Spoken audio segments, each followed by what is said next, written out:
Hi நண்பர்களே, நான் உங்கள் ஐஜே. இந்த உலகத்தில் ஒரு நாள் எத்தனை விஷயங்கள் நடக்குது. ஆனால் சில விஷயங்கள் மட்டும்தான் நம்ம மனசை விட்டு போகாமல் அப்படியே நிற்கிது. அவரோட பேர், அவரோட வீடு நமக்கு தெரியாது. ஆனால் அவரோட கதை நம்ம கதையை போல மாறுது. இன்னைக்கு நான் உங்ககிட்ட ஒரு கொலையை பற்றி பேச வரல, ஒரு வேலை, ஒரு தொழில், ஒரு உயிர், அதை சுற்றி இருக்கிற மனிதர்களை பற்றி பேச வந்திருக்கேன். ஒரு வேலைக்காக போன ஒருவர் வீட்டுக்கு திரும்ப வரல. அது களுத்துறையில நடந்தது. ஆனா இது களுத்துறைக்கு மட்டும் நடந்த கதை இல்லை, இது நம்ம எல்லாரும் இருக்கிற சமூகத்தோட கதை. ஒரு நாள் பிசினஸ் பண்ற ஒரு மனிதர், 40 வயதை தாண்டி தன் குடும்பத்துக்காக உழைக்கிறவர், கடையில பில் போட்டுட்டு போன் பேசிக்கிட்டே வீட்டுக்கு கிளம்ப நினைச்சாரு. ஆனா அவரால் வீட்டுக்கு திரும்ப போக முடியல. ரோட்ல ஒரே ஒரு நிமிஷத்துல அவரோட உயிர் பிரிஞ்சிச்சு. போலீஸ் வந்து பார்த்தாங்க. ஒரு கார், ஒரு வேன், கொஞ்சம் தடயங்கள். அப்போதான் புரியுது, இது திட்டமிட்டு நடத்தப்பட்ட ஒரு கொலை.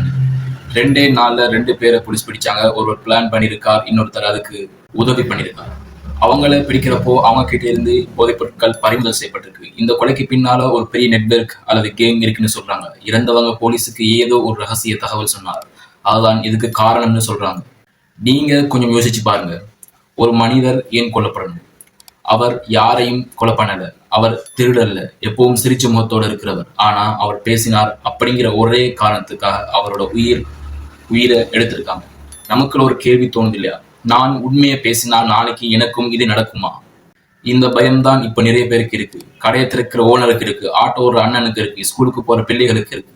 ஒரு கொலைங்கிறது அந்த ஒரு மனிதனை மட்டும் கொள்றது இல்லை, அவன் வீட்டில் இருக்கிற மனைவியை கொள்ளுது, அப்பாவை இழந்த பிள்ளையை கொள்ளுது, ஒரு ஊரையை கொள்ளுது. பயம்ங்கிற ஒரு சாபத்தை நமக்குள்ள விட்டுட்டு போகுது.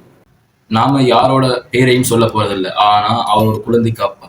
வீட்டுல அவர் இல்லைன்னா அந்த வீடு சிரிக்காது. மனைவி சமைச்ச சாப்பாடு அப்படியே ஆறி போகும். பிள்ளையோட ஸ்கூல் பீஸை இனி யாரும் காட்டுவா கேட்க கூட யாரும் இருக்க மாட்டாங்க.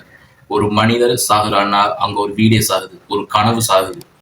நமக்கு நியூஸ்ல வர்றது ஒரு தொழிலதிபர் கொலை அப்படிங்கிற ஒரு ஹெட்லைன் மட்டும்தான். ஆனா அவங்க வீட்டுல அவர் அப்பா, அவர் இல்லைன்னா அதுக்கு ஒரு மிகப்பெரிய பாவம்.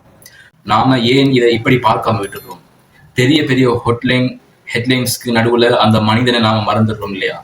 இதை ஒரு போலீஸ் கேஸ் என்று மட்டும் சொல்லி நாம கடந்து போயிட முடியாது நண்பர்களே. இந்த கொலை நடக்கிறதுக்கு கொஞ்சம் பேர் பிளான் பண்ணியிருக்காங்க, கொஞ்சம் பேர் இதுக்கு முன்னாடி தெரிஞ்சிருக்கு. ஆனா இது இன்னும் கொஞ்சம் பேர் பயந்துட்டு பேசாம சும்மா இருந்திருக்காங்க. போதைப் பொருள், துப்பாக்கி, கேங்ஸ்டர் கலாச்சாரம், இதெல்லாம் வாழ்றதுக்கு ஒரு இடம் இருக்கு. அவங்களுக்கு யாரோ சாப்பாடு போடுறாங்க, யாரோ தங்குறதுக்கு வீடு கொடுக்குறாங்க, யாரோ தப்ப தெரிஞ்சும் கண்ணை மூடிக்கிறாங்க. ஒரு சமூகம் மௌனமா இருக்கும் போதுதான் இப்படி ஒரு கொலை நடக்குது. நாளைக்கு நாம எல்லாரும் பாதுகாப்பா இருப்போம்னு என்ன கேரண்டி இருக்கு? போலீஸ் வேலை செய்யறாங்க, 2 பேரை கைது பண்ணியிருக்காங்க, நல்லது. ஆனா கைது பண்றது மட்டும்தான் தீர்வா? நாம நம்ம வீட்டு பக்கத்துல நடக்கிற சண்டை, நம்ம ஊர்ல நடக்கிற தப்பு, இதை பத்தி எல்லாம் கொஞ்சம் பேசலாமா? இல்ல பயந்துட்டு எப்பவும் போல சும்மாவே இருக்க போறோமா? மன்னிக்கிறது என் வேலை இல்லை, நியாயத்தை நீதிமன்றம் பார்த்துக்கும். ஆனா இது அப்படியே மறந்துடவும் முடியாது. இறந்து போன மனிதரை நம்மளால திரும்ப கொண்டு வர முடியாது. ஆனா அவர் வீட்டில் இருக்கிற குழந்தைகளுக்கு நாம ஒரு நம்பிக்கையை கொடுக்கலாம் இல்லையா? உங்க அப்பா வாழ்ந்ததான் நீ போகல தம்பி, இந்த ஊரே உனக்கு துணையா இருக்குன்னு நம்மளால சொல்ல முடியுமா? கேங் வாழ்ற இடம், பயம் வாழ்ற இடம், போதைப் பொருள் இருக்கிற இடம், இதையெல்லாம் நாம ஒன்னா சேர்த்தா மட்டும்தான் சரி பண்ண முடியும். ஸ்கூல்ல நம்ம பிள்ளைகளுக்கு பயப்படாம உண்மையை சொல்லுன்னு சொல்லி வளர்த்தாலே போதும். ஒரு மனிதர் கொல்லப்பட்டது வெறும் ஒரு செய்திக்காக மட்டுமில்ல, அது ஒரு சமூகத்தோட வீழ்ச்சியை காட்டுற ஒரு கண்ணாடி.